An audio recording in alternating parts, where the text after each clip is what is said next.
مسیح کی سلامتی آپ سب کے ساتھ ہو۔ خداوند آپ کو برکت دے۔ میرے عزیزو، ہم دعاؤں کی اقسام کے بارے میں سیکھ رہے ہیں۔ تو آج ہم سیکھیں گے پریئر آف سپلیکیشن، التجائی دعا۔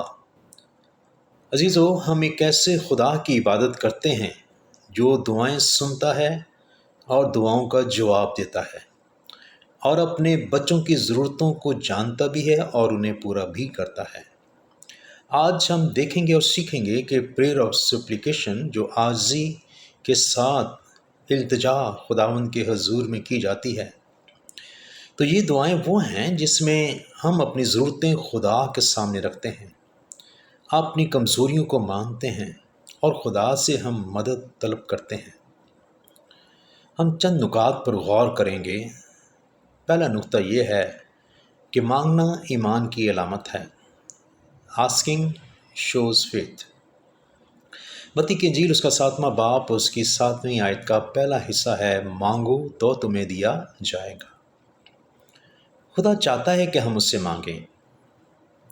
مانگنا اس بات کا ثبوت ہے کہ ہم اس پر بھروسہ کرتے ہیں، جیسے ایک بچہ اپنے باپ سے مانگتا ہے کیونکہ اسے یقین ہوتا ہے کہ باپ اسے دے گا۔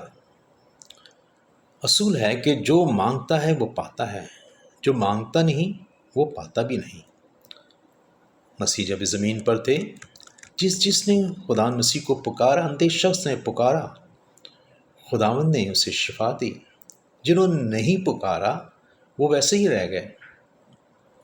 نمبر 2، خدا ہماری سنتا ہے۔ God hears our prayer۔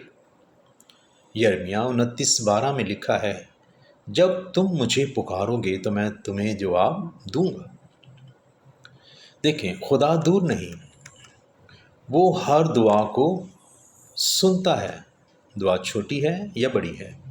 خدا بڑے صبر سے ہماری دعا کو سن رہا ہوتا ہے، جیسے ایک ماں اپنے بچے کی ہلکی سی آواز بھی سن لیتی ہے۔ ہم ہلکی آواز میں دعا کریں یا بلند آواز سے دعا کریں، ہماری دعا رائے گاہ نہیں جاتی ہے، ضائع نہیں جاتی ہے۔ خدا ہر فریاد کو سنتا ہے۔ تیسرے نمبر پر، دل کی گہرائی سے مانگنا، پرے فرام دا ہارٹ۔ ہم حنا کی زندگی پر غور کریں گے۔ پہلا سیموئیل پہلے باب کی 10ویں آیت میں ہم پڑھتے ہیں کہ حنا نے بڑے دلگیر ہو کر دل کی گہرائی سے خداوند کے حضور میں فریاد کی۔ حنا نے کوئی رسمی دعا نہیں کی، حنا نے آنسوؤں کے ساتھ خدا کے حضور میں اپنا دل کھولا، اور اس نے دعا کے ساتھ منت بھی مانی اور کہا، خداوند اگر تو مجھے فرزند نرینہ بخشے تو میں اسے زندگی بھر کے لیے تجھے دے دوں گی۔ حنا نے اس طرح دعا کی جیسے ایک بہت ہی ضرورت مند شخص جو ہے کسی سے التجا کر رہا ہوتا ہے۔ دیکھیں، خدا رسمی الفاظ نہیں بلکہ دل کی آواز کو سنتا ہے۔ گہری دعا اثر رکھتی ہے۔ نمبر 4، صبر کے ساتھ انتظار کرنا، ویٹ فار گاڈس ٹائمنگ۔ پہلا سیموئیل پہلے باب کی 20ویں آیت میں ہم پڑھتے ہیں کہ وقت آنے پر حنا کے ہاں بیٹا ہوا۔ دعا کا جواب فوراً بھی آ سکتا ہے۔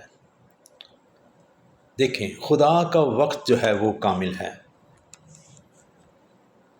خدا کا وقت کامل ہے۔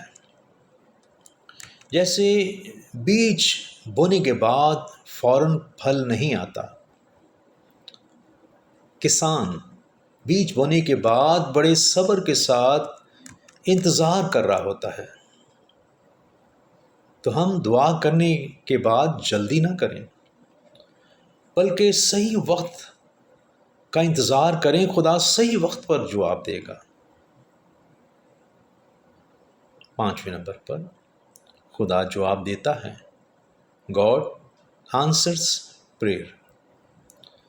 متی 7ویں باب کی 7ویں آیت کا دوسرا حصہ ہے کہ ڈھونڈو گے تو پاؤ گے۔ خدا دعا کا جواب دیتا ہے، کبھی ہاں میں، کبھی نہ میں، اور کبھی انتظار کرنے کے لیے کہتا ہے۔ جیسے باپ بچے کو وہی دیتا ہے جو اس کے لیے بہتر ہے۔ دیکھیں، خدا ہمیشہ بہترین جواب دیتا ہے۔ اس کا جواب ہماری بھلائی کے لیے ہوتا ہے۔ ایک زبردست کال ہے کہ جو گھٹنوں پر زمین پر بیٹھ کر مانگتا ہے وہ آسمان پر سے پاتا ہے۔ دعا دروازہ کو کھٹکھٹانا ہے۔ خدا ضرور دروازہ کھولتا ہے۔ خدا کبھی دیر نہیں کرتا، وہ صحیح وقت پر کام کرتا ہے۔ اس لیے آج ہم اس کلام کے حصہ سے سیکھتے ہیں کہ خدا ہم سے چاہتا ہے کہ ہم اس سے مانگیں۔ خدا چاہتا ہے کہ ہم اس کے حضور میں بڑے صبر کے ساتھ، بڑے ایمان کے ساتھ، سچے دل کے ساتھ اس کے حضور میں دعا کریں۔ آج ہم اپنی ضرورتیں خدا کے سامنے رکھ سکتے ہیں۔ جو کچھ آپ کے دل میں ہے، ایک بوجھ ہے، ایمان کے ساتھ آئیں خدا سے مانگیں۔ بغیر شک کے خدا کے حضور میں بڑے ایمان سے دعا کریں۔ آپ میرے ساتھ مل کر دعا کر سکتے ہیں۔ اے آسمانی باپ، ہم تیرے حضور آتے ہیں۔ تو ہمارا آسمانی باپ ہے، ہم تیرے بیٹے اور بیٹیاں ہیں۔ ہم اپنی ضرورتیں تیرے سامنے رکھتے ہیں۔ شکر کرتے ہیں کہ تو ہماری دعاؤں کو سنتا ہے۔ ہمارا ایمان بڑھا دے تاکہ ہم تجھ پر کامل ایمان بھروسہ رکھیں۔ ہمیں صبر دے کہ ہم تیرے وقت کا انتظار کریں، اور اپنی مرضی کے مطابق تو ہمیں جواب دینا۔ اور یہ دعا ہم خداوند یسوع مسیح کے نام سے مانگتے ہیں، آمین۔